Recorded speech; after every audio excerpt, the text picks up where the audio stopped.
What is going on, my fellow Kino Lords? Got the Atlanta trio back at it after I don't even know when the last review was that we all did together. I can't even remember, yeah. It's been so long, but we all met up because we're actually here in North Carolina to see the best band in the world, Between the Beard and Me, play a two-night show. One night playing Colors in its entirety, the next night playing Colors 2 also in its entirety. And we decided, why not? Let's all get together and make this road trip. And also, while we're at it, why not watch some Kino and put a video out for you guys? So that's what we're doing. And we all decided that we are going to watch Perfect Days, which is directed by Wim Wenders, written by Wim Wenders, and co-written by another Japanese writer that I can't think of off the top of my head, but I don't know if Perry knows. He probably forgot. No, it's Takuma Takasaki. Okay, thank you, Perry. And yeah, so when it comes to Wim Wenders as a filmmaker, I've only seen Paris, Texas, and Kings of the Road. Paris, Texas, really great film. Kings of the Road, pretty good film. An actor takes the most gargantuan, respectable dump in that film, and it is just amazing to look at. And I gave it 6 points automatically just for that. You gotta watch this film. Yeah, it's pretty awesome. It sounds amazing. And Perfect Days, I've heard pretty much nothing but great things about this film, honestly. And it stars the legend himself. I can't remember. You told me like 8 times before this review, and I can't remember. It's okay. I have it right here. It's like Koji Yakuso. Koji Yakuso. He was in Cure. He was in Pulse. He was in Babel. He did all kinds of stuff. I just recently found out that he voiced RJ in the Japanese version of Over the Hedge. Which I don't know if you know what Over the Hedge. If you know what Over the Hedge is, but just know it's Kino. Take my word for it. That's better than any of the films I listed. I agree. Way better than Cure. The movie sucks. No, it doesn't. Before somebody takes it seriously. For everybody out there who doesn't understand sarcasm. Know my fucking humor. So yeah, those are the films that I've seen from Wim Wenders. And he has a pretty big filmography. I just haven't really dived much into it yet. But I'm just going to come right out of the gate and say that I really loved Perfect Days. Spoiler alert, I think we all in here really loved Perfect Days. Yeah. For me, it's just a really beautiful and wonderfully crafted film that has really, like, in one way, incredibly life-affirming themes. And in another way, gets you to think deeply about the repetitiveness of life, in the sense that true repetitiveness is kind of futile. You know, at least one of the bigger thematic things that I got out of this film personally, even though this film is incredibly layered and explores so many different themes, one of the biggest things that I got out of the film was that no matter how repetitive your life is, it's never gonna be like this closed loop. To me, like, to try to think that you're gonna get like a closed loop out of life is just impossible, because life is just too chaotic, too complex, for everything to be as dull and as boring as you want it to be. Our main character in this film plays a janitor, which is already kind of like a look down upon profession in society, and he takes pride and joy in what he does. And we don't really get to learn much about like his backstory, but I think that's part of the charm as well. We get to kind of infer some things through these little like dream sequence pieces of like, there's like a lot of overlayered like there's a lot of overlayered shots within these dream sequences through the film editing that gives this really dreamy but oddly ominous vibe. We get it like throughout the entire film. Like, honestly, there's a lot of these little transitions between each day, and those are like our only maybe perhaps glimpses into what could be happening in his past life. But those, to me, at least the way I interpreted it, is that these dream sequence these dream sequences are compiled of like past, future, and present events, and it's really like dream-like and nightmarish type of way. And we don't get to learn a lot about him, like, but what we do learn about him, like in the present, is really impactful. And the things that just come in and out of his life, again, like being a janitor seems like it's like the most like boring and like repulsive job, and there's not much like excitement or like eventfulness to it. It kind of does show you that like it's a lot of it is about perspective, and there's a lot of things that come in and out of your life, and you can either choose to view them as mundane and pointless, or you can embrace them and see them as a new opportunity or as an adventure to embark on. And also it kind of hits a huge theme in this film about loneliness as well, that I think is really compelling. But I just think the main actor did an incredible job. There's this really long take scene. I won't say where it is in the film, but there's this really long take scene where he has to really like convey this roller coaster of emotions, and it's presented in the most subtle way, and it was just really powerful and really interpretable, and honestly kind of encapsulates a lot of what this film is about. And I think it was just a really, really great scene and a really great performance. But yeah, anyway, I've kind of rambled and talked stupidly for way too long. I'll let Perry go next since he's here in the front seat. But what he thinks? I really love this film as well. I've seen Wings of Desire, Paris, Texas from Wim Wenders. I've not seen Kings of the Road yet. But I honestly, like, going into this film, I knew I was in good hands with Wim Wenders, because I really love Wings of Desire, and Paris, Texas is definitely my favorite of what I've seen. Like, that's, I think, just one of the greatest films ever made. That movie is a fucking 12 out of 10. It's so perfect. But yeah, I completely agree with Carlo. And I have to really talk about the cinematography in this film, because it's absolutely exquisite. There are some shots in this movie that I feel like were on the level of like an Ozu film. And I think even Ozu was kind of an influence in a lot of the shot choices in this movie. I don't know if y'all would agree with that sentiment or not. Yeah. From what I've seen, yeah. And I would also say a film that this reminded me a lot of was Jean Dillman. Because everything in terms of what the film is getting at thematically, it's very like subtextual. It's not on the surface at all. There's very minimal use of like dialogue. Like, the main character of this film hardly has any dialogue. Yeah. Like, I don't think you hear him speak for like at least the first 30 minutes of the movie. Yeah, you don't even, I mean, from what I remember, you don't even hear him really even like complete an actual like thought until like an hour or so into the movie. And I really love that choice. And what Carlos is referring to with the dream sequences, they're very expressionistic. Yeah. They're incredibly well done, because I feel like a lesser filmmaker would have had like some cheesy flashback and shown like, you know, like a kind of a daughter or a wife, something that the main character lost, and that's why he ended up just falling into being a custodian and clinging to like the repetitive structure of his life.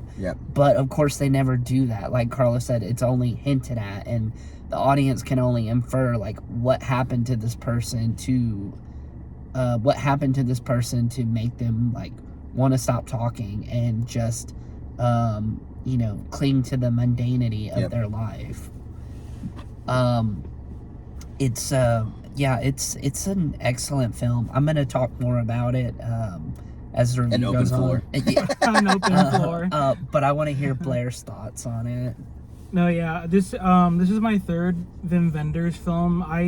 Paris, Texas is among my like top 10 favorite films ever made. I hold that movie to really high esteem. And Wings of Desire is another incredible film. And this movie, I would say personally, I enjoy it even more than Wings of Desire. Not necessarily. I don't really want to even say like what's the better movie, but this movie just impacted me a lot more personally. And the funny thing is that I think both Wings of Desire and Perfect Days are both very life-affirming films, but just in massively different ways. Mm-hmm. This one feels a lot more relatable because I've struggled with like the kind of existential mundanity of life, and I just need a kind of movie like this to just make me feel not even necessarily a sense of purpose, but like things can be beautiful even in the most simplistic little things. Like one thing I really loved about the main character is like it's a recurring motif. Like every time he leaves his house, which we see him do a lot, he'll like look at the plants and just kind of admire them for like a second. And it's like the little stuff like that I really enjoy in this movie. It's and Perry's right. I think a lot of Jeanne Dielman when watching this movie, like it goes beyond like the cleaning stuff. It's just like, in a sense, this movie just feels like really relaxing. Like it's crazy just how like entranced in the film, like the whole film you just get, and that's due to Wim Wenders' like amazing directing, just making every scene just flow so smoothly. Yeah. And there's like a lot of great standout scenes. Like it's not a very dramatic movie. Well, there's drama moments, but it's not like over the top like give me an Oscar kind of stuff. Like you wouldn't expect that from Wim Wenders, obviously. But those scenes that are like more dramatic, they're done so beautifully. And yeah, I guess those are my basic thoughts. And what I really love about Wim Wenders' like filmmaking is that like what he shoots on set is basically kind of what you get with the movie. Mm-hmm. Like there's not a lot of like post-production style that like make like that kind of like enhances the film's experience. It's just whatever his vision is, it's all captured basically on set, and it's just a matter of putting all the scenes together like one after the other. It's not only surprisingly in this film you do have those dream sequences that do require like post-production editing, but that was kind of a new thing for me when it comes to Wim Wenders. Everything that I see from him hasn't been like that at all. It's very just like, again, you shoot the drama, you shoot the story on set, and that is literally what you get. And I think it takes a lot of talent to just rely on set shooting for what your film is, and not really relying on any kind of like stylistic flair in post-production. Yeah, because you lose that like sense of authenticity because the film is very grounded, and having so much done in like post-production, like in it feeling too like polished and glossy, could make the film feel inauthentic. It's like when you make like when you're working on an album, you don't want like it to feel too like compressed, like it's a pop album or something like that. You lose something when you do that.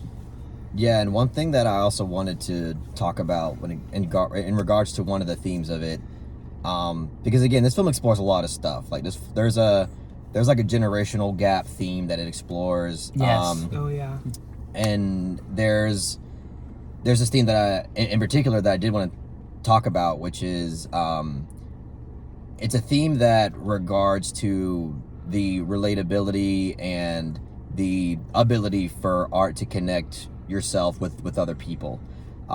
Like music is a huge part of this film, and also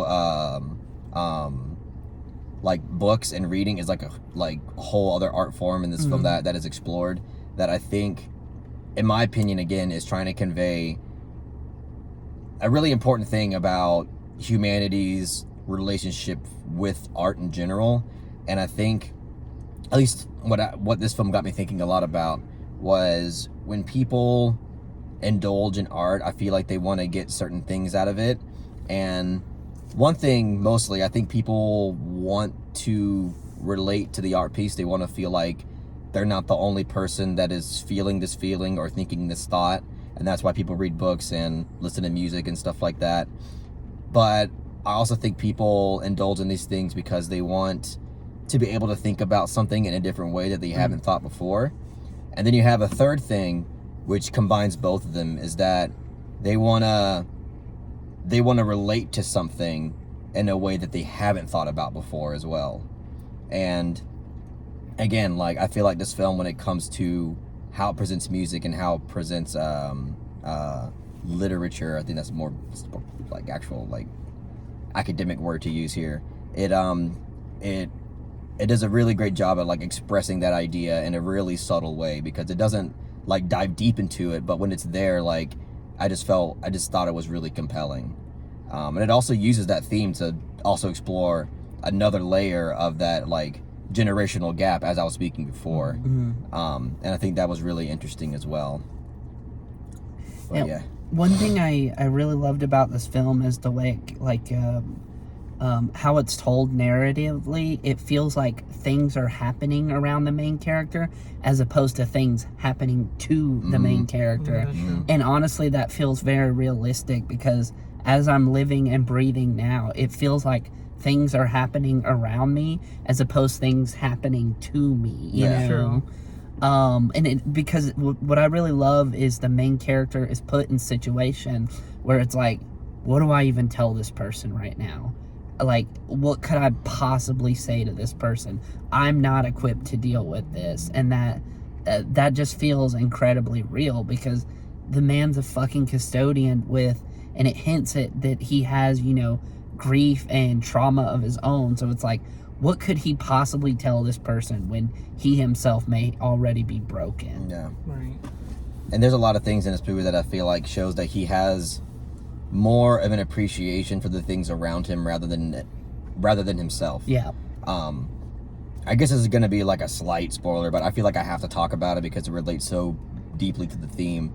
But there's this one scene where this younger girl is sitting next to him in a like a park area, and it's funny because she like takes her phone out and she's like pointing the phone at herself for like a selfie, and then he takes out his camera, which he does every day, and is taking a picture of trees around him. I love that And scene. it just shows you, like, again, that like generational gap theme as I was talking about, but also kind of like explores the more like broader theme in regards to the main character, about how he does have more of an appreciation for nature and the things around him.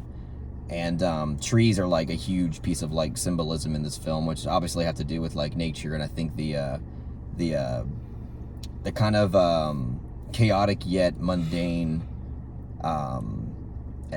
feelings that nature kind of like radiate, because like at the very ending of this film, I forgot what the word was, but they give you like a Japanese word, and it explains what the word is, and it basically says that this word basically explains the rustling of leaves that can only occur one time ever. And I think that again kind of goes back to the theme of like repetitiveness being futile, and like even though you wake up every day doing the same thing, there's so many different things that are happening all around you every single day, and no day is the exact same as the one that came before it. And yeah, I think what's one thing I really love about the film is like how people can come into your life, like how it can be harmful to the mundane, repetitive structure of your life, but at the same time it can help you in a lot of ways, like come to some sort of catharsis about yourself and your place in the universe. I've thought a lot about that, and I have like experienced things like that, and seeing it like on the big screen and like kind of portrayed in a film is pretty beautiful.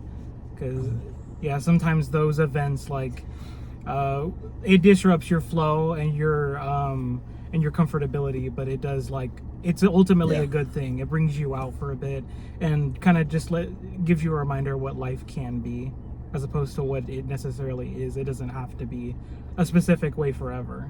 Yeah, it's funny because Perfect Days is the type of film that so many people need to watch right now. Yeah. I feel like this is the type of film so many people need in their lives, but how few people are actually going to seek out this damn movie, or even like really like it. Understand that it's like more than just like, oh, it's a guy going on days. Yeah. Right.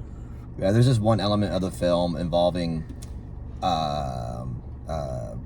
tic-tac-toe, and I thought it was that. wonderfully Oh, yeah. expressed. I love that Yes. shit. again, it just goes back to like that yearning of like not wanting to be lonely, but at the same time not committing too much to having to deal with a partner or somebody else in your life, because you're already feeling comfortable and content with what you're doing, but you want to be able to have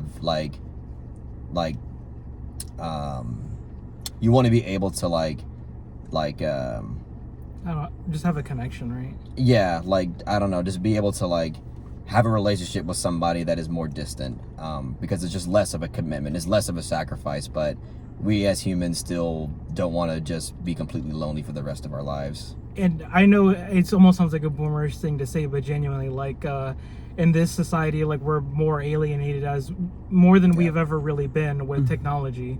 Like, that is a huge, like, I don't know, an epidemic where people are just like way more in their own little worlds as opposed to like being with their community. Oh, and I think that's another reason why the main character likes being a janitor. I think he feels like he's like doing something for his community, and that's why like he's going above and beyond in terms of like he's not just doing his job, he's making sure he just does his job in a helpful way.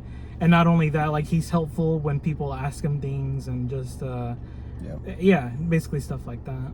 I really enjoyed that part of the movie. And I'll tell you, there's so many people that do appreciate a clean fucking bathroom. like an actual clean bathroom. Like I've talked to so many people who are like, like, you know, they'll talk about like a restaurant they went to, or a theater they went to, or someplace they went to, and they're like, and that fucking bathroom was like insanely clean, and it was a very pleasant experience. And I think like it's important, because when you go to a shitty bathroom, that shit sticks with you and you have nothing but complaints. Yeah, I would argue don't even eat at the restaurant if the bathroom's not clean, because that I think the like cleanliness of the bathroom is indicative of the quality of the restaurant you're going to eat at. It's going to be indicative of the type of service you're going to receive, because if they don't give a shit about cleaning their bathroom, who's to say they're going to give a shit about the customer? Probably. They're probably a very lackadaisical. One last thing quickly. This isn't like a huge thing, but like I just really enjoyed the setting of this movie, because like I've seen a lot of films take place in Tokyo, Japan, but I don't know, this film just did it so beautifully. Like it just encaptured its environment and like the culture. Because I don't like, this movie could obviously work in another culture, but not to the extent. I feel like this is very almost specific to deal with this kind of culture, in a good way. I want to reiterate. I agree. I think this movie's fucking brilliant. That's wonderful. I really, really enjoyed it. I haven't seen a movie like Patterson, but to me this kind of like sounds like what people get out of Patterson. I think if you're a fan of films like Patterson or Jean Dillman, this is definitely like right up your alley. For sure. This is like one of those films where like, if seen with the wrong lens or viewed by like a really, like, I hate to say it, but like surface level person, they watch this movie, they're like, oh my gosh, they're like literally nothing happened in the movie. And it's like, it's almost like by design. It's the same thing like what y'all touched upon with Jean Dillman. Like, it's repetitive for a very specific reason, and that's like, it's weird because again, like usually that would be something that I think most people would complain about when it comes to a movie, but here it serves so much purpose. Purposeful. And it's just it's a huge reason why I really like the movie. It's not like I mean, like the movie does show you the same things, but they'll show you like either under a different context, or they won't literally show you the same thing under the same context. Or things you've seen before. Like it won't linger on the exact same thing. Once he gives you once Wim Wenders gives you the information, you like take it with you and you remember it for the rest of the film for the other context. I can see like very like surface level people, like very superficial people watching this film, like, oh, it glamorizes, you know, being impoverished and not really trying in life and shit like that. It's like, really, that's what you take away from the movie? I hope nobody takes that away from the movie, but it's like, it doesn't matter, even if the way you're already looking at it from a bad lens, because it's not about poverty. The fact that you've used, it's not about classism. No, exactly. The whole point is to like, it's supposed to like like poke a lot of like holes in the ideas of classism. Yeah. Like it's supposed to like show you that as long as you're happy and you're content and you feel a sense of purpose, then what the hell is the problem? Right. If you're not exactly. If you're not hurting anybody, what's the fucking problem? And honestly, like, not everybody could do somebody else's job or even wants to do somebody's job. Everybody brings something different to the table. We can't take each other for granted. Like, if that is the job that you chose, and that's the career field that you chose, like, take pride in it. You chose it. Just do it and, you know, see the value in it. And I think it's really important to at least living a very, like, content life. Yeah. But I do want to say really quick before I give ratings that I really loved like the first like 10 minutes of this movie. Oh, because like right out of the gate when he's getting like ready for the day, like you just learn so much with zero dialogue. Yeah. Zero pure visual. So like everything's told through visual means. There's so much like narrative info that's really that's revealed. There's so much character info that's revealed. There's so much thematic info that's revealed. And it just like sets up exactly what this film is going to be perfectly. And I pretty much knew like from those first 10 minutes, I'm like, I'm probably gonna really love this film. Same here. But yeah, you might have anything else to say? I think I'm good. Yeah, I've said everything. Alrighty. So, with all that being said, I love this film a lot. I will give Perfect Days a soft 9 out of 10. Oh, I keep forgetting. I was going by the previous order. Yeah, like I said, this is also a brilliant fucking movie. So I'm gonna give it a soft 9 out of 10. Hell yeah. Soft 9 out of 10. So There you 9's go. all around. Oh shit. So you heard that. The Atlanta trio all gave it 9. You must see it. Yeah. Perfect Days is officially Kino. Certified seal of approval. Yep. Yeah, hopefully it's playing around you. Like, whoever's watching this, like... Oh, it's nowhere near me. So I literally had to travel 2 fucking states away to see it. I was gonna go see it in Atlanta, but I'm glad I waited and we saw it all together. Me too. Yeah, it's a great one. Yeah, for sure. But alright, I guess that's it, guys. Thank y'all so much for watching this video. I hope you get your fill-in of the Atlanta Trio. I don't know when this is ever going to happen again. Maybe for a haul at some Hopefully point. soon. But not a review. I don't see a review happening anytime soon. But hopefully in Criterion season at some point, you'll see all 3 of us again. But that's about it. If you really enjoyed it, please give it a thumbs up and share it amongst your friends. And don't forget to subscribe to the channel to be updated on more film-related content. Goodbye.